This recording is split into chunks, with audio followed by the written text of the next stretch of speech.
What is up, everybody? Dr. Vibe here, host and producer of the award-winning Dr. Vibe show. And also, I host the only online show in the world for fathers and dads that is co-sponsored by Dove Men Care and Dad Central. And I am very happy to say that I've been blessed this year, online-wise, virtually, and a little bit face-to-face to reach out directly or indirectly to 75,000 fathers and men in the world this year. Hey, just the thing. This is just what I do. Just what I do. But tonight we're talking about men and masculinity. M&M Explores. We're always happy to have my partner in good crime, just like there's good trouble, good crime. Robert Leung with us. Robert, how we doing? Dr. Vibe, always great to be here, as you said, with you. I'm excited and energized by the guest tonight, and just to be here with you, man. Well, receive back. We have not spoken for a minute. Well, I think where I come from, we'd say an hour. So we're going to have an hour together tonight with a friend and some friends, and we'll certainly catch up offline. So welcome back. We have Andre Paradis, and I'm going to read his complete bio. He's a relationship coach, NLP coach, educator of effective communications, published writer, public speaker, ordained minister, grew up in Canada. That's where I'm at, in Toronto. He went on a vacation in Los Angeles and was scouted and became a professional, got an agent, auditioned, and booked work that led to a life of unforgettable experiences dancing with legends, including Michael Jackson, Prince, Paula Abdul, Julio Iglesias, to name a few. He met his wife and they settled in LA, where they opened up an AP Auto Body. Okay. In 2006, they had two beautiful kids. He then attended a workshop called, quote, Understanding Women, unquote.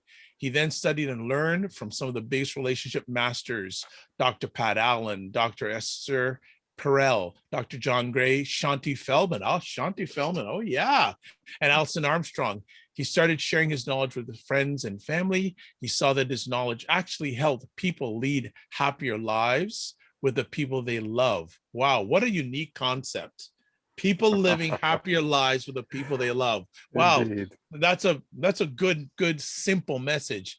He found a new purpose in life, the big calling deep inside him. He then sold his successful auto shop and launched Project Equinox Coaching to help men and women learn to build stronger, long-lasting, healthy love relationships. For some clients, he even officiates weddings. So welcome back to the M&M Explores stage. Andre Paradis, what is up, Andre? What's happening? Long time. How's things down on the West Coast, left coast? It's nice and warm, but it's beautiful and sunny all the time. Being Canadian, I appreciate this. I can never get used to it. I have to say this. I've been here for almost 30 years. And you miss the snow?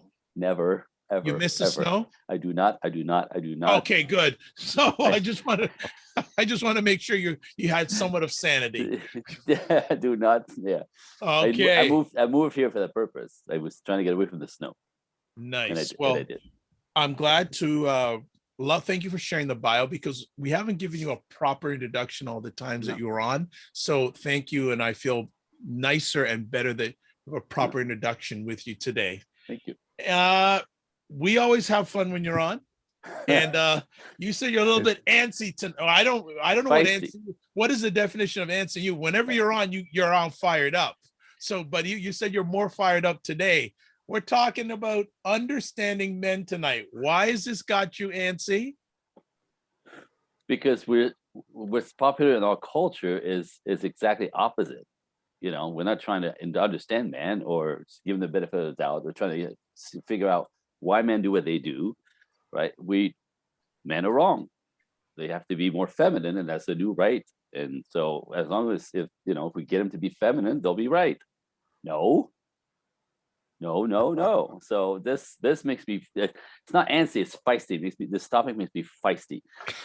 I can talk about relationship, I talk about men and women, the dance of relationship, how we kind of come together in that whole right beauty, that balance of masculine and feminine, not the magnetism, but the polarity that pulls us together. And that's fun. And that's, there's so many layers. But understanding man, right?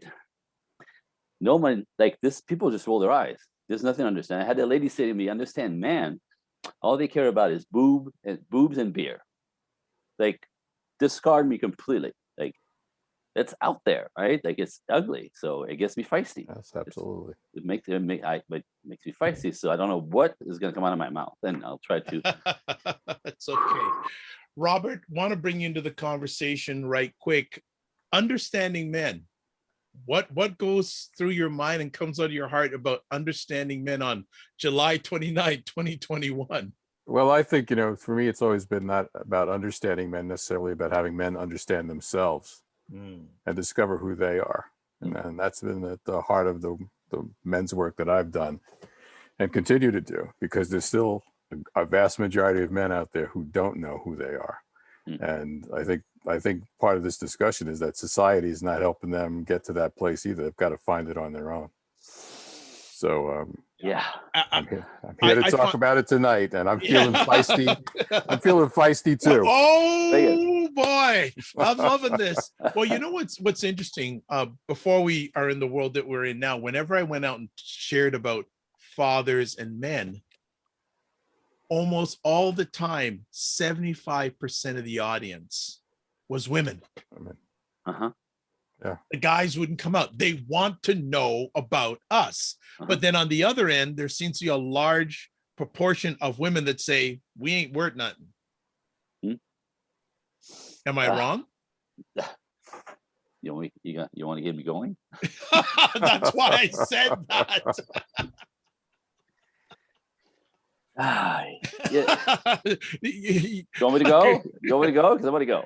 You want me to go? Should I get up and leave now, or should I just, or should I duck?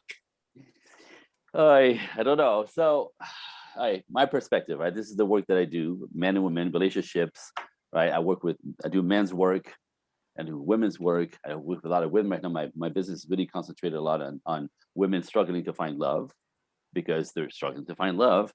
Men are more like confused and push back.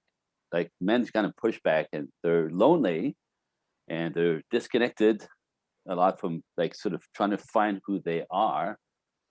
But I find in my business, the women are more confused and hurt. Like they don't understand why they can't, connect with a man or build something with a man, or, try to even get it and sustain it. Like, so they're women are curious and always searching for the information. Like you said, they'll come to a workshop, understand, about man, just to try to understand man, because they don't understand. So, but what I see coming at me all the time is the idea that men are just wrong, and if they did it like a girl, everything would be great. There were a lot of women who understand that's not really what's right. But yeah, we need to calm them down, and we need to chill them out. They need to talk more. They need to connect with us more. They need to be more sensitive. They need to come from their heart. They need to be vulnerable. And they do, but not to the degree. Why did you say that word? Yeah, well, you know why. You like that word? No, I'll be honest, folks. Sorry, I'm tired of vulnerable. I'm really tired. And this may upset Robert. I don't like upsetting Robert. But I can you say why? Use the word open. It's almost become like a catchphrase. It's like almost an out. I'd rather a man say, I just want to be open with you. That makes me feel like this. This is just me. When this a guy says I'm going to be vulnerable, are they doing it for the attention, or are they doing it because they're really being open? That's just me. And people can push back on me, but I've heard that word so much from men this year, and that's their own way. But for me, just be open or just talk. I think what you're referring to, what I think, this is just me, that part of that is like the new way to speak, right? Which is always also like a feminized way to do it. Like, we women want us to be vulnerable and tell them what's going on inside. Like that's coming at us all the time. So they use the word, I think, that comes at them all the time. I, like you, I don't have a problem with the word itself. At the same time, it's highly overcalibrated, because it implies, from what I see, that unless men are willing to be vulnerable, they're again doing it wrong. I don't agree, right? There's a getting to it like anything else. And you have to understand the nature of a man in the first place. And like, you know, it's almost like people are trying to deny the fact that we've been human beings, what, 2.5 million years, surviving like animals, like caveman, cave women. Like people will forget this, right? Like this is like 2021. We've been civilized for a couple thousand years, over 2.5 million years of evolution. It's 15 minutes on the clock, 15 minutes of civilization.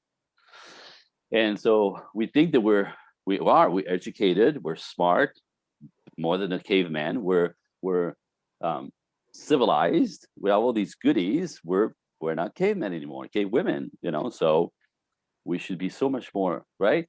But we forget that the DNA is still in place, running the show from the back. And there's a whole conversation, a whole workshop just about that. But my point is, you can't deny biology. You cannot deny our physiology. You cannot deny the difference biologically between the female body and the male body across every species on the planet. There is no similarities in typically between the way the female behaves and the male behaves. There's a purpose for that. There's in every species, even plants, right? There's a coming together for. There's not trying to be the same. You understand? So what's happening in our culture is this idea of trying to blend the two to neutralize the power play. I understand how that sounds probably like a good idea. That sounds a little logical, right? If we empower women and we soften men, then we have a chance at sort of some kind of equality of, okay. So money, opportunity, right? Like equal rights, equal pay, equal opportunity. Yes. I get it. And for business, for money, sure. But it also now is spilling over into we're supposed to be equal beings on some level. So men are not good men anymore. This is really what's out there, you guys. If men aren't good men if they're not sweet and sensitive and talkative and tell their feelings and be vulnerable and show what's inside and let us in and talk and connect like a woman. Well, no, that's a woman. And just expect men to act like this, men will, what's the word? That's more, we could apply some of these things, absolutely. And some of us really need to get a little bit more aware. Sure, aware. Sensitive with that. Sensitivity and awareness comes, when you wear stuff, you have choices. And if you want to be a good man, then you're aware of, okay, this is too much. This is not really, my wife does not, I don't need to trigger her with this. She needs a little bit more of this and awareness. I can adjust, but it doesn't mean away from being a man. It doesn't mean acting like a woman. You with me? Yeah. So that's where I have a problem, because everything in our culture right now is women know better. The feminine way is the way to go. And if men just listen to women and became sweet and sensitive and talkative and connect and be feminine like us, they would get along fantastically. And there'd be no rapes and murders and all that crap, which is exactly the opposite, because it's the lack of masculinity in men that makes them dangerous. So the creeps, the killers, the rapists, the scammers, the bad guys are not the masculine men. The bad guys are the men who aren't masculine and who more feminine men who are unstable because they don't know who they are, but they're still filled with testosterone, and they explode and they manipulate and they take over, and that's their sense of control because they're out of control. They lack identity. They don't know who they are. A lot of them, you could research this and it's very simple. A lot of them don't have fathers. They have no role models. They don't know how to be men. They put it on, and the whole being dangerous and being scary is a way to feel relevant and some kind of getting some respect from somebody out there, because they feel this little inside. They don't know who they are. They're very insecure. And those are the dangerous ones. These are the men who build their character. These are the men who are do something in the world. So the dangerous ones are not men.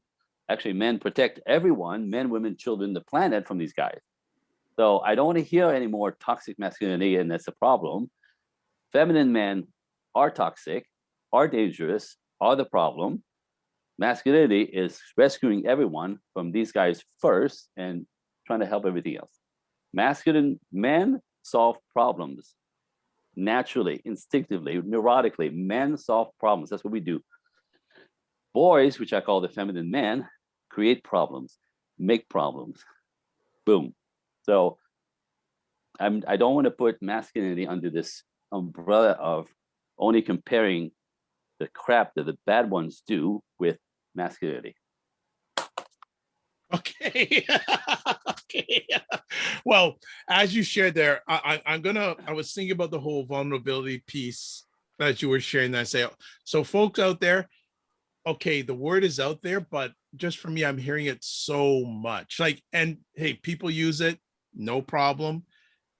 Again, I have to accept people where they're at, because everybody if they get to that moment, they're going to have that vulnerable moment. I hear that. I hear it so often.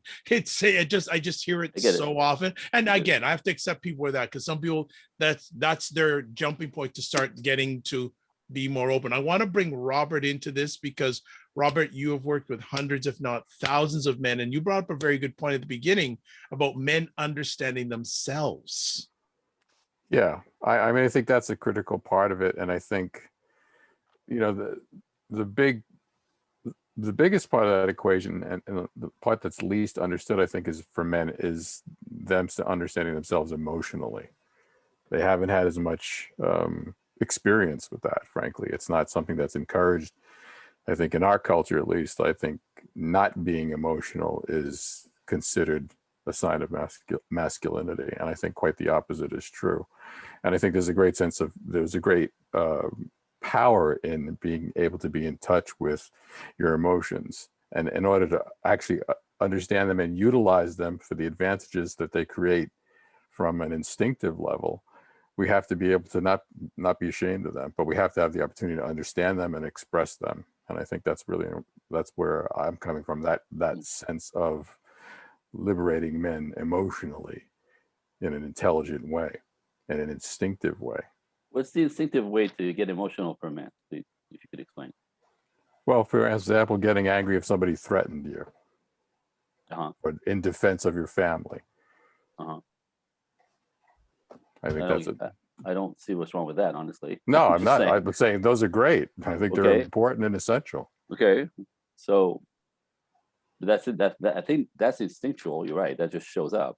But how many men are even taught that? What? Like, it's like another thing, the difference between aggressive and assertive. Right? Where do men learn to become men that they can understand themselves? Because okay, all right, so here we go. Not so much anymore, which is part of the problem that Robert sees, that I see, that you see, but there was always in culture, right? There's a say that goes like this: a man is a man until he meets a lady and it becomes a gentleman. We always counted on women, or women took it upon themselves to kind of take the beast out somehow. You know what I mean? Not shame the beast from being a beast, because there's we testosterone, a testosterone male can be quite big. We know this, right? Like that, they could be quite a monster in front of you, especially when they're younger and really highly testosterone, I call them. So, but if you notice, women will say this to me all the time, like, he runs me over. He's just, I'm trying to explain something to him. He's like, oh, I don't want to do it. That's fine. I don't want to, right? Like, I get that, right? So men, physiologically, like our chemistry, our bodies, their testosterone, in a lot of ways, kind of don't really need the details. Let's get to the point. There's no point, fine, move on, right? Like that kind of stuff. So it's a little bit rough, absolutely. It's a little over the top, often we're too controlling, got it, right? But these are actually good qualities that men hold, because that's how they take care of their family. That's how they go conquer the world. That's how they conquer themselves, their fear. That's how they build their character, for Christ's sake. There's nothing wrong with that. But women will always want going, babe, that's a little too much for us. You're scaring the children right now, right? Women would calibrate us. And this is still what we need today. We need to calibrate us, not shame us out of it. This is the problem that I have. So let encourage men to, again, we're going right back to having role models and have men mentor young men into manhood so they can actually grow into their strength appropriately and grow into their power appropriately, not to overpower anything. But as a rule in the world, in cultures for millennia, it's women who kind of brought us down, because these were our women without children that, would say, babe, a little too much. What do you mean? A little too much, and say, and, and kind of, oh, right. So today, people are coming together, women don't even understand this mechanical, this past, dynamic that was always present in cultures around the world. Women always have done this, right? So men would provide and protect and fight and take all the risk and lose an arm doing the chase, the hunt, or whatever, right? And come back and go plop. We'll sit by the fire, tell the story about little Johnny almost losing his head. It was funny as hell, right? So, like, there was two different, there was a dynamic, an active dynamic between women. It was not equal. It's two different pieces come together, to create this entity that was a relationship or a family.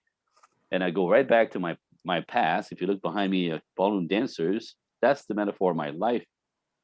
And of all relationships, the metaphors are fantastic. Ballroom couples, when you see them go and glide and smooth and just blow your mind, it's so beautiful to watch, and effortlessly, seemingly, years of training. But they're not equals. They're two different pieces, right? And they come together to create that. And that's a marriage, that's a relationship. But today we try to make them equal, kill the polarity, and we wonder why we have problems. I'm saying, right? So help me out. I'm just gonna go and go and go. Here we go. Robert, anything you're wanting to add onto that? I'm not sure exactly where to jump in on that. I know I went 6 ways from sideways. Yeah, so it's a little bit for how to calibrate any one specific point. Let me see if I can jump in and get us on a track here. So, Andre, are you saying, is society not allowing men to understand themselves to the point where they don't feel like leading? Is that one of the end results? Yes. You see it everywhere. You understand that, like in school for the past 30 years or so, they're constantly effeminizing on boys, constantly feminizing. They're trying to take the sports away as much as possible. That's dangerous. That's toxic. That they're rambunctious. They can't roughhouse. That's toxic. Put them in a chair for hours. Put them in a chair for hours, and then the books that they read, the stories that they have to write about are all about theater and relationships, and it should be about cars and trucks and things, and it's all feminized. So some young men who, how many times have I heard this? It's like we're in school, but they don't want us here. There's nothing for us here. It's all for the girls, right? So that this is like high school on, right? Like elementary school on. There's the overrunning of making men soft, sweet, and girl things. So it's problem number one. And then if now the new word, because it's gotten worse and worse, if we approach them with get this, there was a high school, the story from a friend of mine who was a teacher, and they actually had, this is somewhere in the Midwest, but it's happening everywhere, I'm sure. I have no proof, but I suspected because it's been everywhere for a long time. But they would gather the boys, the high school boys, in the last year before they release them into college, in the gym, the boys on the floor, the women and the girls in the bleachers, and they made the boys swear, to never hurt women, to never rape women, because they're rapists at heart and they're dangerous at heart, that they need to not step away. And you guys, come on. Are you freaking kidding me? So this is what's been happening for many, many years. So now men are like I'm not supposed to be a man. I'm not supposed to, and everything that is instinctual to me is dangerous and toxic and is bad. So what do? They cower. And when men cower, again, they're more dangerous in the end than they are useful. They can't make decisions. They don't go after their lives. They don't build businesses or jobs. They don't push through their fear. They cower. They're not allowed to. Like, imagine shaming women for being women. That would be insane. People would go crazy. But we could shame boys all day long, and man, because Yeah, that's they true. have it all wrong. That's what I'm saying. This is insane. So yes, now we have, get this. I'm gonna say this. Breathe. Just breathe. There was always in our culture this, and it's not so much 30 years ago, but it was always the odd kid in school that couldn't fit anywhere, right? The boy who was a geek and he couldn't talk, he had no social skills, he couldn't play ball, he couldn't join any group, like he was like the oddball, right? The kid that doesn't fit anywhere, he's weird, his parents are weird, he smells funny, like it's awkward, and he sort of, that's always his identity, right? Like that happens, they're a little off and they can't fit in anywhere. And we know that the resentment for them not be able to fit in anywhere and knowing there's something wrong with them and really knowing that they have no future, like they know they're weak, they know they're odd, right? They become dangerous. And these are the ones that come back with the rifles, Columbine and such, right? Now, these were always out there, some coming from strange families, whatever. But I want to say right now, the past 30 years, we actually now make them by the school full. We're making boys, we crush them, we keep them from building their mojo to feel some kind of strength and be capable and go out in the world and do something that's helpful so they could be proud of themselves and feel like, appropriately again, right? Like they don't even get to. And now you think this is about to get so insanely big, you guys, because culturally in the United States and around the world, where there's a movement of crushing man from the get-go, thinking what that's going to make it better. It's not. It's going to be insane very soon. Like, take my word. I don't like saying that. It's disgusting, but somehow we think it's going to be better, and it's about to get really bad. I'm just saying. Well, let's hope it doesn't. I'm going to bring Robert in the conversation. I'm going to take another trip on another lane here. Robert, Please. who have been some of the people in your journey that have helped you understand manhood, and what qualities did they have? That's a great question, Dr. Vibe. I'd have to say, ironically, not so ironically, but my father certainly is a starting point for that, but certainly Sterling, Justin Sterling and his work. I think, but that's interesting. I have a cousin who's a captain and a decorated officer in the war in Vietnam, decorated several times. So he's a man that I look up to and have learned a lot from on a very, very personal level. So that would be the short version of that. But I think, finding those kinds of icons today are difficult for young men, and icons that are balanced, that are not, movie stars or rock stars or whatever, that are genuine men who have had some real accomplishment in the world. And it's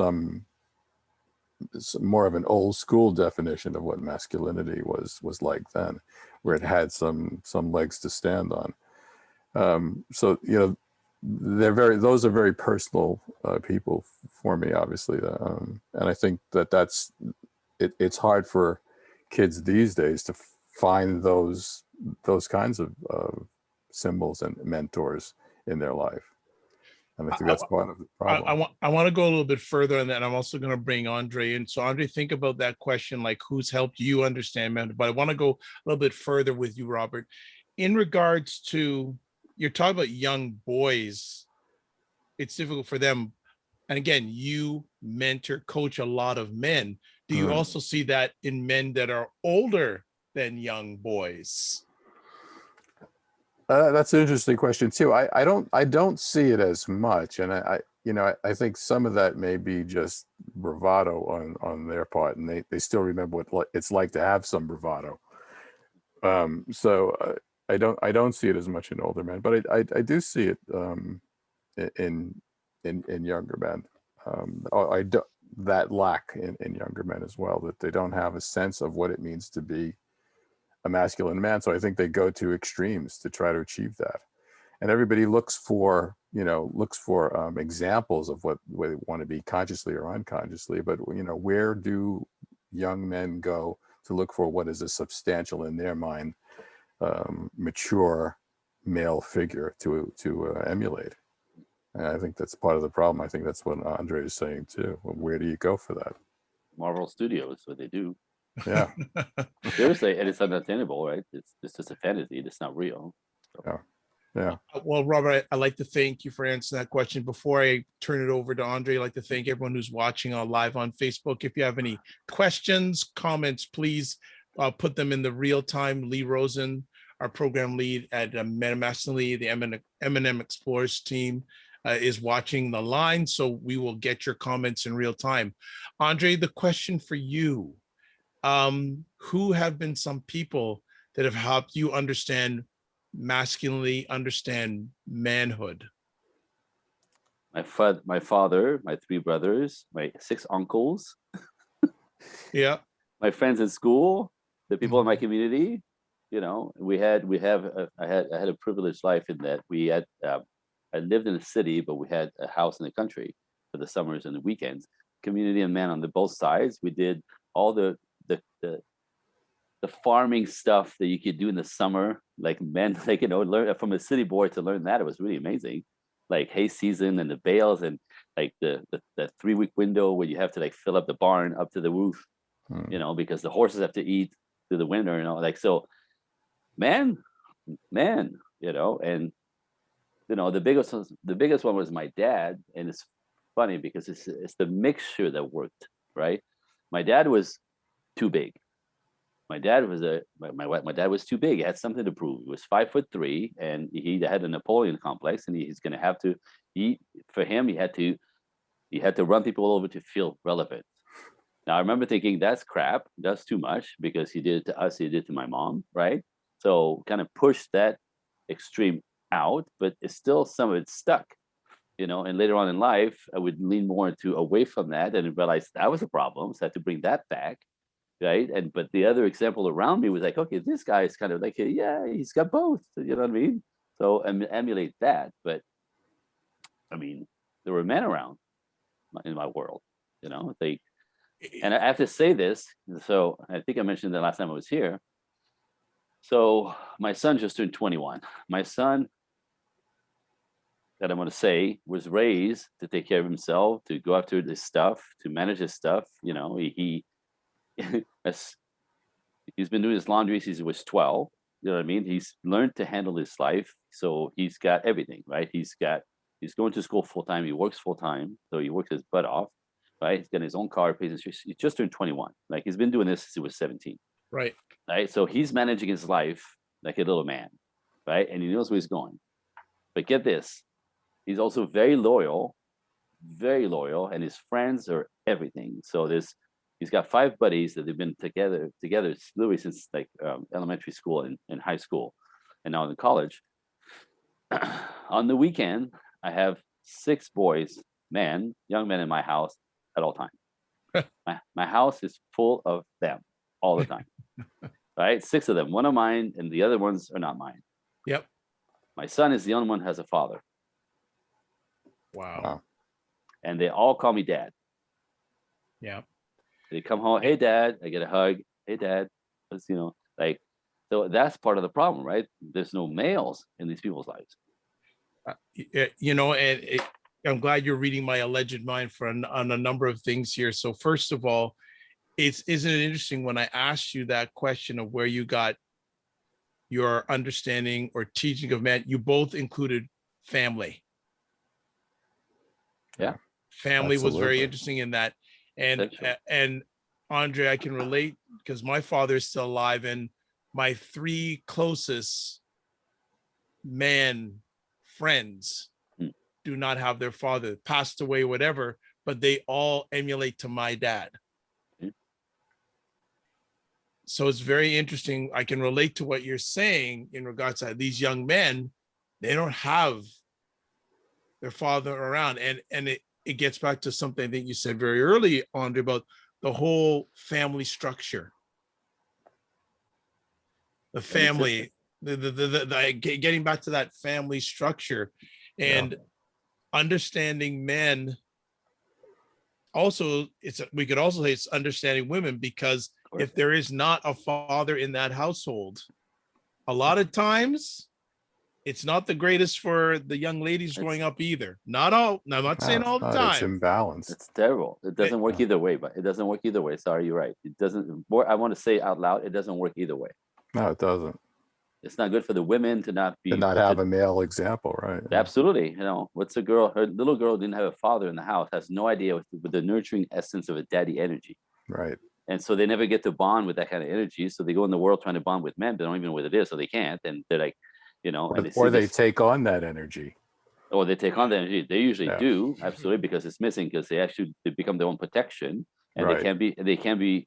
There's the word appropriate here. They can be vulnerable with men. They can be vulnerable to open up to relationships. They Right. never had it. They don't even know what it is. Yeah. It's a foreign thing.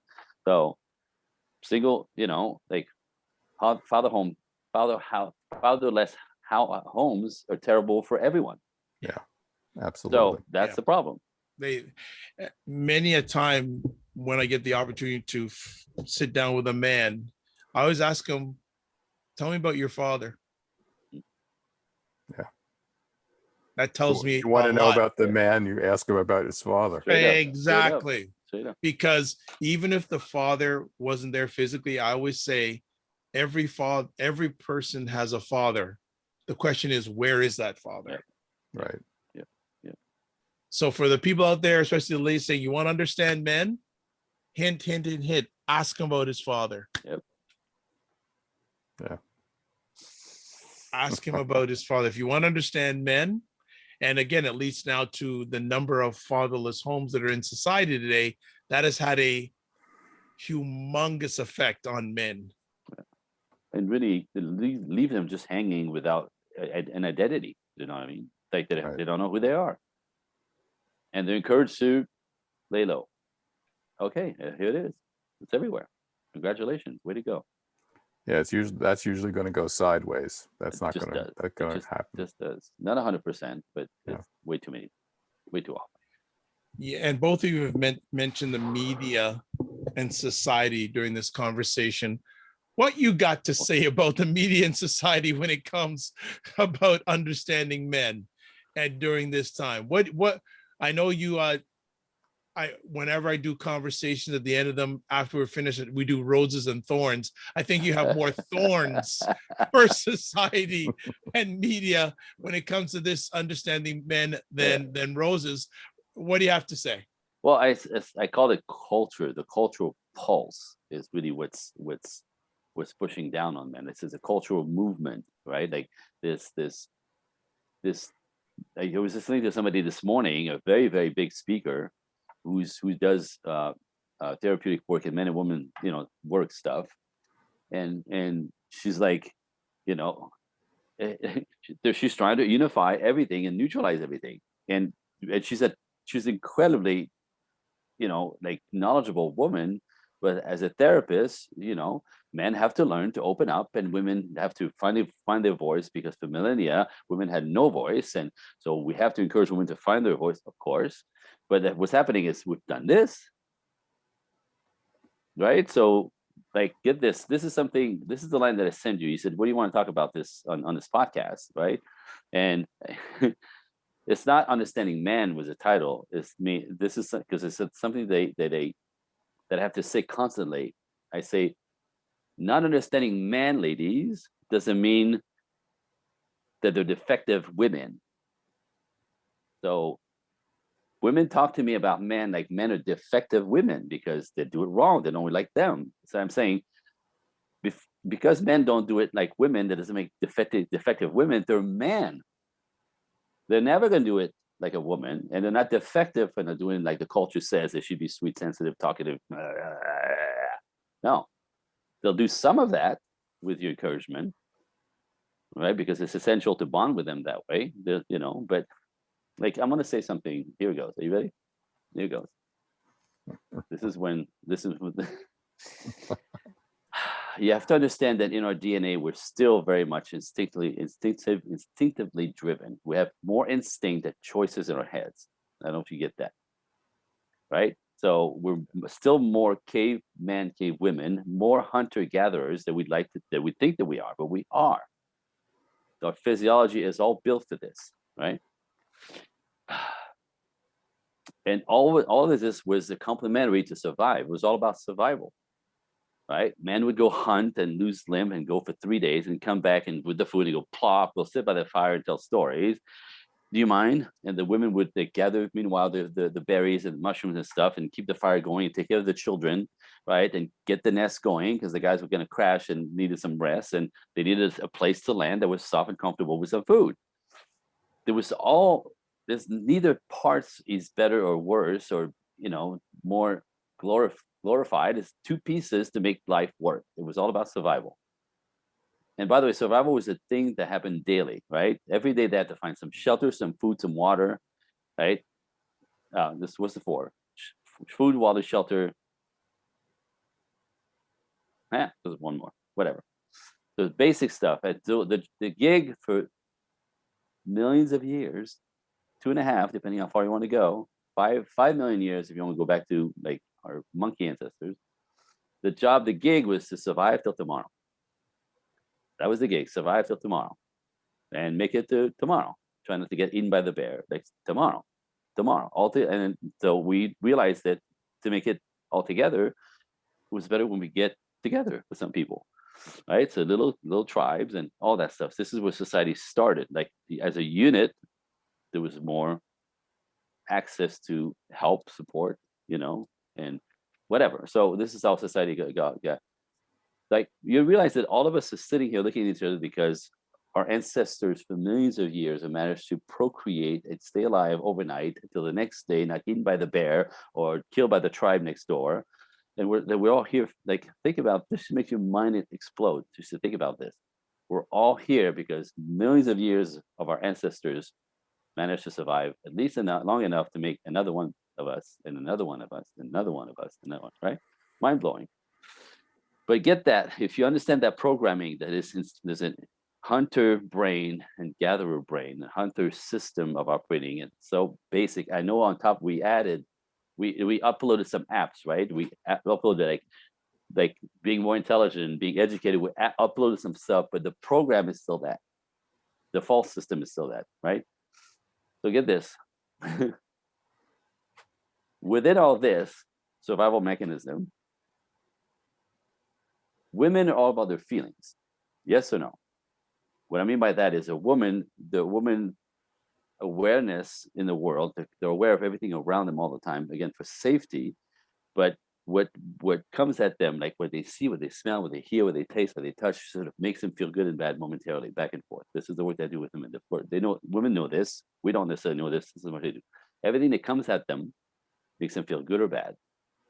Sometimes it's us, sometimes it's sometimes it's whatever. So like the weather, their mood will change, not on purpose, because everything comes at them and it affects their mood. It affects how they feel when stuff comes at them.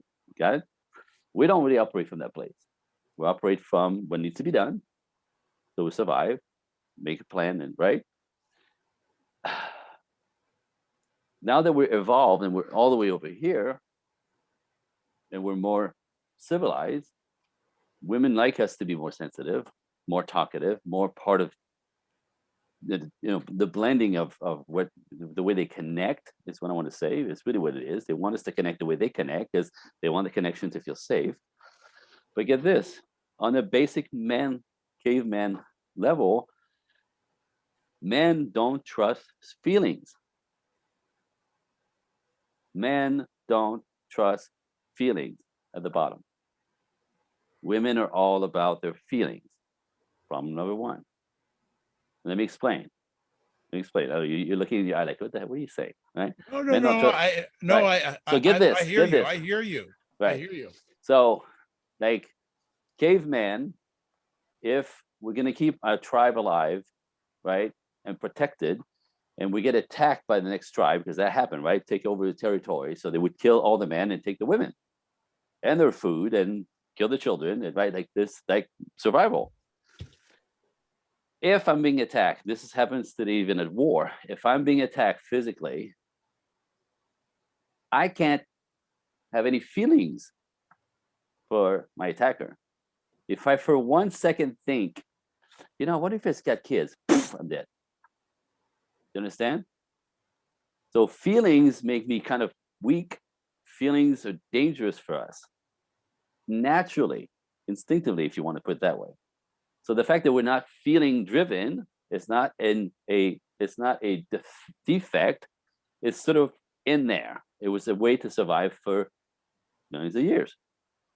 Right now, again, we could shift into this. We could grow into this. We could learn these things. But to think that there's something wrong with men because they're not, it's not easy for them to slip into feelings. They don't trust feelings. They don't want feelings, typically. It's too much. And get this. Often when we have feelings, when we're really upset, you can't think. You can't think. You're so mad. You can't think. Right? Or you're ridiculed for your feelings sometimes. Because if you lose control, you look like an idiot. And embarrassed, right? Yeah. Right. You lose control, you look like a fool. So men don't trust feelings, but feelings are inappropriate a lot of times because you'll look like a fool. You lose control, you act like an idiot, right? Throwing shit you around. look less masculine. Exactly. You lose control of your feelings, you're less than a man. Yeah. That's in there, you guys. It's not something that my dad taught me. It's just how it is. So we can't shame us for that. We can understand it. And we can encourage it to release when it's appropriate, right? And with your family, with your wife, absolutely, right? Like she needs a connection, so we need it. She's not the enemy. She's not going to hurt you. Now, but even then, men have shared stuff with women that they found out that she told her best friend, and it's like, I'm not telling you anything anymore, right? Like, because now you're showing my weaknesses and my vulnerabilities. Here we go, right? So like there's a bunch of reasons why I meant, because if you're going to tell my stuff to others, I can't trust you now because you are telling the stuff that nobody's supposed to know. You see it? So it's not about like nobody's raising men, to not cry. It's sort of this natural instinct to keep all that down for my own safety. So if nobody knows my weaknesses, I could surprise them with my strength. Right? So that's what I'm saying. So there's nothing wrong with men the way they are, but you're right. We need it because we're a little more civilized and women need us to connect more. We're not cave people anymore. There is a way for us to get on this side, but what we're talking about in the culture is not, they want all the way over. And if you don't go all the way over, you're less than a man. Well, and what I find ridiculous, again, in the culture, so it's terrible for a man to be masculine because that's toxic, but women can be as masculine as possible, and that's okay. No. So we flip the script and think it's better. And it's actually, for women to be stuck in the masculine and super masculine, it's terrible for them. And that's could be a whole other show. And for men to keep men to stepping into their own masculinity, their own strength, is a terrible thing. So we did this and we wanted to be like this, but it's impossible. So there we go. I'm just saying. So I'm sick and tired of hearing that, men should do it like women, that if they don't do it like women, they're defective. I'm sorry, no way. And millions of years of training. No daddy training into don't cry. That's not it. There's an instinct there. Now, again, it needs to be calibrated. Yes. It needs to be, yes. But don't take me across the other side that I need to be like a girl. No. Ooh, I did it again. So sorry. Question as we start winding down you need to take a break. You take a break. You're on fire. Okay. I told you. It's all right. Just building on what Andre said, though, I think and I think he's exactly right about the dynamic that's happened between men and women. But one of the real problems also is that men have not taken up their own mantle to strengthen themselves. How could they? They have not embraced that. How could they? They're not supposed to. I know, but I'm saying they're not supposed to. In defiance of that, defining what their masculinity is and how they will uphold it, and that's where this surrender has occurred. That men have actually surrendered. They've decided to sort of kind of give up the fight. Yeah. Fantastic. Huh? And Really that's cool. why men coming together in men's organizations is really a critical part of men regaining and balancing the equation that we've been talking about. Amen. And I don't understand why that seems such a difficult concept, that doesn't happen more naturally. You know, because there was a time when men still do to a great extent bond together to go to do things together, to play sports. Mhm. You know, that's probably the best example. I don't want to Yeah. use politics as an example, but No. that, you know, But go out for so something to eat. where has that? Yeah, well, it can be go out and kill something, go hunting together, whatever it Yeah. is, but Yeah. to find a way to come together again, to be able to reinforce those dynamics in each other. Yep. That's the sort of natural instinct that I'm not seeing as much development, and I'm rather kind of surprised at that on some level. I think that's going to be the next wave. Not anytime soon, but I think it's inevitable, because when you swing one way, typically it swings back the other way, and it has to be the next wave. Otherwise, we're done. You know, think. I see it going sideways, though. Unfortunately, I think Yeah, no, me too. aggression and more wars, and that kind of thing, internal Yeah. aggression. It's not a healthy environment, you know. Anywhere. Yeah. No. So as we start winding it down, Robert, for the women out there, do you have any suggestions on how they can understand? If a lady came up to you and said, Robert, I need to understand men, what would you tell them? I'd say shut up and listen. Ooh, ooh. I would, and Okay. listen compassionately. You know, listen and believe. You know, and I don't mean the BS that men can throw out there, but when they're really talking from a place, you should be able to hear that instinctively, that truth. So that's my 2 cents. Okay. Why, in your opinion, why do you feel a number of women aren't listening? Well, for the same reason we were just talking about. I mean, there's an aggressive, almost dismissal of men, and some of it's deserved. Some of it's absolutely deserved. We have also surrendered the ground that we held honorably at one time. I want to hold right there, because one of the things I've noticed over the last number of years, for more and more men, the easiest thing to do is to quit. Well, with women for sure. But I also notice quitting on themselves. Again, where are you going to find that mojo if you never had a chance to develop it? Go? That's what we're talking about. Where's that mojo coming from? If you never had to, like, if you could never get a hold of yourself and conquer yourself, your fears, and go after what you want, because you're supposed to be quiet and passive. Yeah, where are you going to learn that? Where are you going to get some camaraderie and support of other men? You know, how do you create that? There are organizations like the one that there are a number of men's organizations out there that help build that brotherhood in a healthy way, in an intelligent way. I was going to ask you, if a guy came up to you and said, I need to understand myself better, but you've given the answer. Yeah, do a men's weekend. That's I know your standard answer. I know that'll never change. So let me flip the question on to Andre. So Andre, if a lady comes up to you, like they have and they do, say, I want to understand men better, what do you tell them? I teach them about men. I have, like, they not, again, not understanding men doesn't mean the men are defective. You don't understand what men do. They don't connect the same way. They don't talk the same way. They're not motivated the same way. Nothing we do is the same as them, and they don't like it. So they think there's something wrong, because they should be more talkative and connect emotionally, because that's better for you, and you feel better after you talk. No, you do. We don't. I don't like to talk. Right? Not like that kind of thing. So it's that not understanding at all, thinking their way's better because it works for them. Right? It's very narrow-minded. So when I tell them, I say, and I teach men the same thing. I call it gender intelligence. We talked about this before.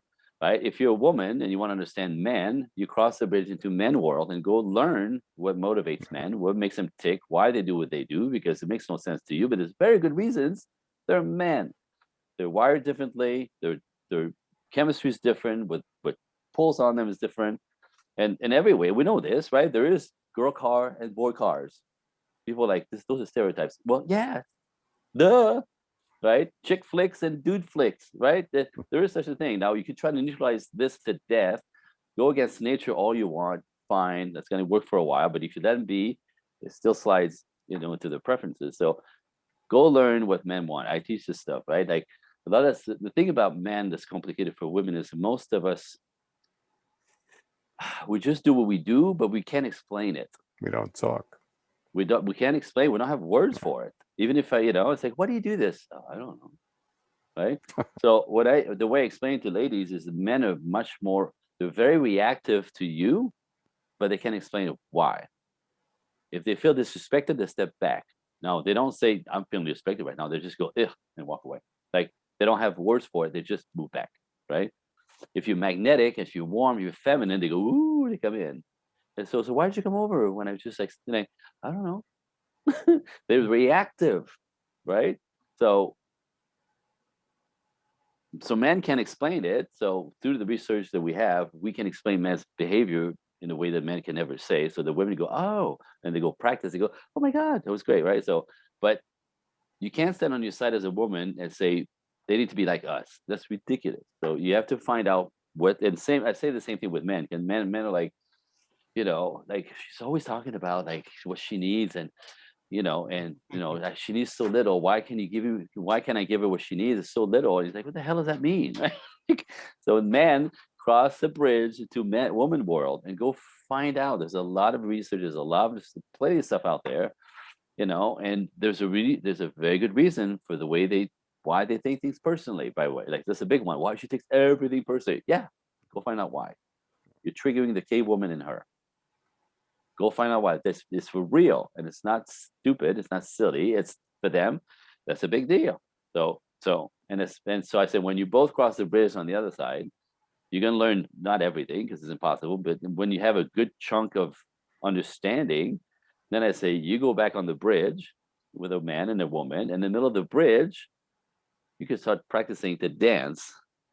And the beginning it's a little clunky, right? Like clink, you step on each other's feet, and she tries to lead, but he's trying to right. He gets the elbow to the face or the knee to the groin, and it's clunky. But with practice of what we bring together, we create a dance called a relationship. It's a different entity. It's not me and you. It's us, right? And the last thing I want to say about this, which is really unpopular, but people know. Our culture has convinced women that in relationship, men want them behind them, right? Like I lead, you follow, right? That women don't want that. Women are better than nowadays, of course, but this is not always happening. So the new game, if you want to put it this way, is that women try to get in front of men. I'll show you, right? So, and that doesn't work at all either, right? No self-respecting man. Okay. And I say, you have it all wrong. Again, the culture is teaching you a bunch of selling you lemons left and right. Right? It's not a man in front of you. It's you and me together. You next to me, not behind me, next to me. My wife is not behind me. She's next to me. And just like a good team, we both have different part of the dance. You think this girl is passive? The ballroom dancer girl? You think she's passive? Of course not. But she's not doing what I'm doing, right? So there's no better, So it's not behind and in front. It's together as a team, learning the flow, learning what works, doing your part and do my part. There's stuff that I do naturally that's easy for me and I like it. There's part that she does naturally that's good for her. I like it. There's parts I don't want to do that she does do better. Call it, doesn't matter what they are. And that whole blending together, as you practice, you create a beautiful dance. There's no equality in that. There's complementary in that. Okay. I think that was a good end off. Andre, you knocked out of the park. You behaved yourself. I did. Oh, you did behave yourself. I know. I don't feel like I did, but I was trying to warn you. No, it's all right. It's all good. As always, it's a pleasure to have you. If people want to get in touch with you, how can they do that? Yeah, you could go to my website. This Project Equinox.net. Project Equinox, EQUINOX.net, NET, not .com. And like everything is on there. I also, if anybody was curious about the work that I do, men, women, there's an appointment tab. You click the appointment tab, and you could book an hour session with me just to pick my brain, see what you want, see what you need. See, and like a doctor, I kind of sort of figure out what's not working, figure out, what you want, what's missing, and then see if I can help. So that's for anybody. Robert Leung, how can people get in touch with you, and any last words? Just another enjoyable conversation and informative conversation, and really enjoy sharing those opportunities with all of you, man. Just Heart of Man Coaching. That's HOM coaching @gmail.com. Great. Nice. Myself, I am Dr. Vibe. If you want to get in touch with me, you can go to my website, thedrvibeshow.com. But more importantly, if you want to check out more of what Men and Masculinity does, go to their website, menandmasculinity.com. Check out replays of epic conversations like this one and other stuff that we're up to. Again, a huge thanks to Lee Rosen, program lead, also to Robert, Terry, Michelle, and myself. We make it happen. And just want to say to everybody here, wherever you're watching, remember to give yourself grace. Nice. Thanks very much. Good night, everybody. And we will see you soon. Take care. Bye. Thanks, Doc. Thanks, guys.